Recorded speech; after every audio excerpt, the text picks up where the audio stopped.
Oke, Assalamualaikum warahmatullahi wabarakatuh. Perkenalkan nama saya Senara Hania. NIM saya 2496426. Prodi saya S1 Ilmu Komunikasi Universitas Amikom Yogyakarta. Asal saya dari Kota Tangerang Selatan. So, pada kesempatan ini saya akan menjelaskan bagaimana konsep kepemimpinan yang saya terapkan atau saya aplikasikan ketika saya memimpin suatu organisasi dalam konteksnya organisasi sosial kemasyarakatan yang bergerak pada bidang literasi dan media. Oke, pada poin pertama, organisasi apa yang saya pilih yaitu dalam bidang sosial kemasyarakatan. Alasannya simpel, karena di era digital saat ini masyarakat sangat mudah terpapar informasi, tetapi belum semuanya mampu memilah mana informasi yang sehat dan mana yang menyesatkan.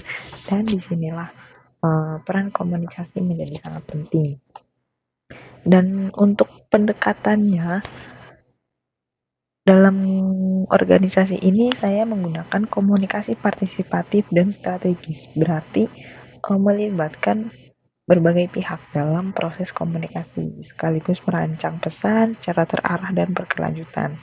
Nah, pendekatan ini berfokus pada pembangunan kepercayaan publik melalui komunikasi yang terbuka dan konsisten serta penguatan kolaborasi lintas pihak agar tujuan bersama dapat dicapai secara efektif. Selain itu, komunikasi digunakan sebagai alat perubahan sosial, khususnya untuk meningkatkan literasi media dan kesadaran masyarakat agar mampu menyaring informasi secara sehat. Untuk yang kedua yaitu jenis organisasi. Sudah saya jelaskan ya tadi, di sini saya memilih dalam bidang sosial kemasyarakatan. Untuk nama organisasinya yaitu Lembaga Literasi Media Nusantara atau LLMN. Alamatnya di Jalan Kebudayaan Digital nomor 45, Jakarta Selatan, daerah Ibu Kota Jakarta, Indonesia. Untuk jenis organisasinya yaitu organisasi non-profit yang berfokus pada edukasi literasi media, kampanye komunikasi etis, dan pelatihan komunikasi untuk masyarakat. Yang selanjutnya ada visi misi ketika saya memimpin suatu organisasi. Nah, untuk visinya itu sendiri adalah menjadi organisasi rujukan nasional dalam penguatan literasi media dan komunikasi publik yang kritis dan berkelanjutan. Untuk misinya, yaitu yang pertama, meningkatkan kesadaran masyarakat terhadap pentingnya literasi media. Yang kedua, mengembangkan kapasitas komunikasi publik yang bertanggung jawab. Yang ketiga, mendorong praktis komunikasi yang etis di ruang digital dan sosial. Yang keempat, menjadi mitra strategis bagi lembaga pendidikan, komunitas, dan pemerintah. Nah, untuk strategi organisasinya sendiri, yaitu dibagi ke dalam 3 aspek. Yang pertama, strategi internal, yaitu penguatan sumber daya manusia dan sistem komunikasi yang terbuka. Untuk yang kedua, strategi eksternal berupa kolaborasi dengan media, NGO, dan komunitas. Untuk yang ketiga, yaitu strategi digital, yaitu pemanfaatan media sosial dan platform digital sebagai sarana edukasi publik. Yang selanjutnya yaitu pada poin proses memimpin. Dalam memulai proses memimpin, saya percaya bahwa pemimpin yang baik harus mendengarkan sebelum berbicara. Karena itu, langkah awal yang saya lakukan adalah memahami budaya organisasi. Yang kedua, mengidentifikasi masalah dan potensi, serta mengetahui harapan anggota dan pemangku kepentingan. Nah, untuk setelah itu, saya menyampaikan nilai-nilai kepemimpinan yang saya pegang agar sejak awal semua anggota memiliki pemahaman yang sama. Jadi saya sebagai ketua lembaga dalam bidang sosial kemasyarakatan ini harus memandang tahap awal kepemimpinan sebagai proses komunikasi interpersonal dan organisasi, bukan sebagai administrasi. Oke, yang selanjutnya ada poin bagaimana proses menjelaskan visi dan misi ketika saya menjadi ketua organisasi tersebut, yaitu yang pertama, yang jelas bahasa sederhana, bukan jargon. Yang kedua, menggunakan narasi atau storytelling, bukan instruksi yang kaku. Yang selanjutnya ada contoh konkret dalam program kerja. Misalnya, saya sampaikan bahwa setiap konten yang kita buat bukan hanya sekedar postingan, tetapi merupakan alat edukasi publik. Selanjutnya ada poin bagaimana menghadapi masalah internal dan eksternal pada organisasi tersebut. Dalam organisasi, masalah pasti akan muncul, baik itu dari dalam maupun dari luar. Nah, untuk masalahnya internal sendiri itu saya mengedepankan komunikasi dialogis atau mendengar semua pihak, mengklarifikasi kesalahpahaman, dan mencari solusi bersama. Contohnya, terjadi konflik antar divisi karena perbedaan pendapat. Nah, saya ini memfasilitasi forum diskusi terbuka dan menegaskan tujuan bersama organisasi. Yang selanjutnya yaitu masalah eksternal.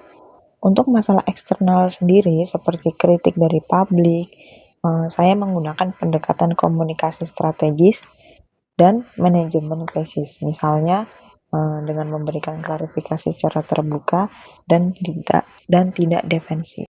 Untuk yang selanjutnya yaitu gaya kepemimpinan. Untuk gaya kepemimpinan itu sendiri saya menggunakan demokratif, yaitu gaya kepemimpinan yang melibatkan anggota dalam proses diskusi dan pengambilan keputusan. Gaya ini relevan dengan saya yang sebagai lulusan atau lulusan ilmu komunikasi ya. Keterbukaan, pertukaran gagasan dan komunikasi dua arah itu sangat berpengaruh dalam mengambil keputusan sebuah organisasi. Dan selain itu, kepemimpinan partisipasif mampu mendorong keterlibatan aktif anggota serta menumbuhkan rasa memiliki terhadap organisasi. Gaya ini juga efektif diterapkan pada organisasi yang berbasis kerja tim dan ide karena keputusan dihasilkan melalui kolaborasi dan pertimbangan bersama sehingga lebih mudah diterima dan dijalankan.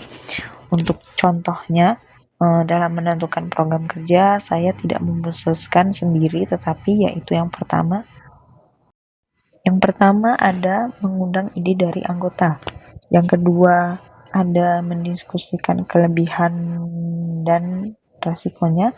Yang ketiga yaitu mengambil keputusan berdasarkan kesepakatan rasional atau kesepakatan bersama. Pada poin selanjutnya yaitu mengambil keputusan.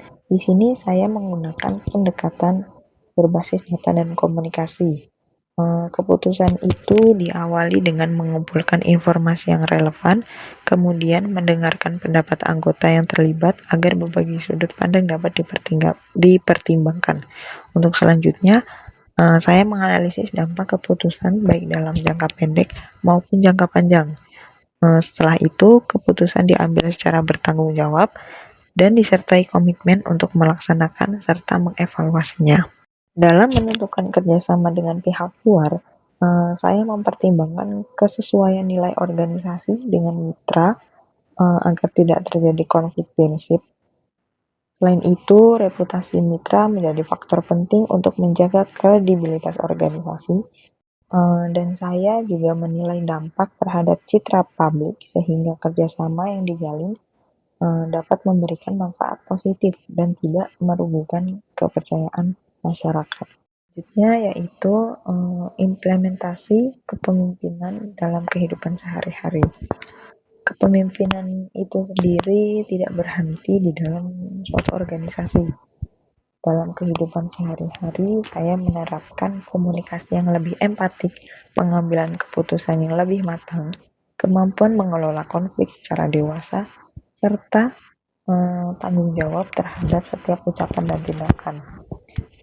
Di lingkungan kerja maupun keluarga, saya berusaha mendengar sebelum menilai, menyampaikan pendapat secara asertif, dan menghargai perbedaan sudut pandang.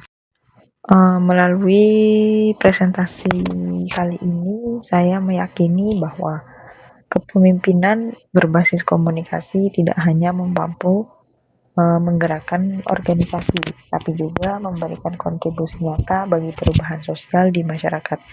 Mungkin sekian yang bisa saya sampaikan. Kurang lebihnya saya minta maaf. Terima kasih. Wassalamualaikum warahmatullahi wabarakatuh.